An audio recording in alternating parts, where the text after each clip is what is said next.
Sous couvert de la liberté des médias, la Commission européenne cherche à s'arroger une nouvelle compétence des États membres. Et en voulant s'attaquer à de fausses entraves en Europe centrale, l'Union européenne se garde bien de s'attaquer aux menaces réelles. Nous tenions avec Virginie à faire cette conférence sur la liberté des médias. Ce sujet me tient particulièrement à cœur car en commission culture, où je siège, nous travaillons sur un règlement européen concernant les médias. Bonsoir, donc nous sommes au Parlement européen à Strasbourg et aujourd'hui nous avons eu l'honneur de tenir une conférence autour d'un sujet qui me passionne, c'est la liberté et les médias. Donc deux experts de renom, donc président de l'OGIM et le président du Visegrad Post.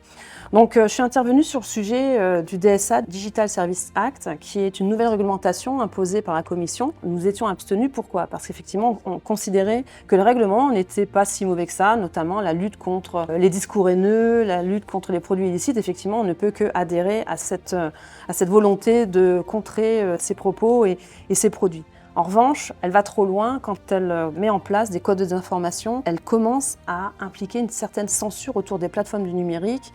Et c'est important d'échanger autour de ce sujet parce qu'aujourd'hui, la désinformation est un mot qui est mal utilisé. En tout cas, il n'est pas déterminé, pas défini. Et c'est ce que je regrette puisque plusieurs fois, je suis intervenue à ce sujet.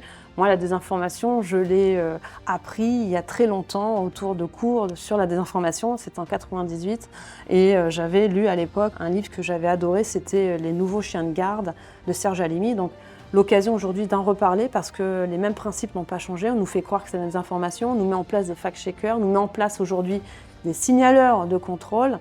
Et en fait, on va se retrouver dans une situation qui finalement n'était pas à l'origine de la volonté, en tout cas pas la nôtre, de consacrer la liberté des médias. Au contraire, on se voit que sous prétexte de liberté, on retourne à une censure parce que certaines plateformes, certains contenus, parce qu'elles ne suivent pas une certaine doxa. Le meilleur exemple, je vous donne l'exemple type, c'est la semaine dernière, le reportage de Complément d'enquête, un reportage qui a été produit par France Télévisions autour du sujet des contrats Pfizer, autour de Madame van der Leyen et Bourla, ce sujet, ce scandale des 71 milliards d'euros de la Commission. Et qu'est-ce qui a été fait suite à ces tweets? Elle a été bannie de la plateforme. Donc vous voyez, ça se retourne aussi contre eux, mais ça se retourne aussi contre ceux qui voudraient débattre sur un sujet, sur celui-ci notamment, et on se retrouve donc du coup dans une forme de nouveau communisme, j'ai envie de dire, et c'est donc intéressant d'écouter ces deux intervenants qui sont experts dans le journalisme et l'autre aussi au sein de la Hongrie.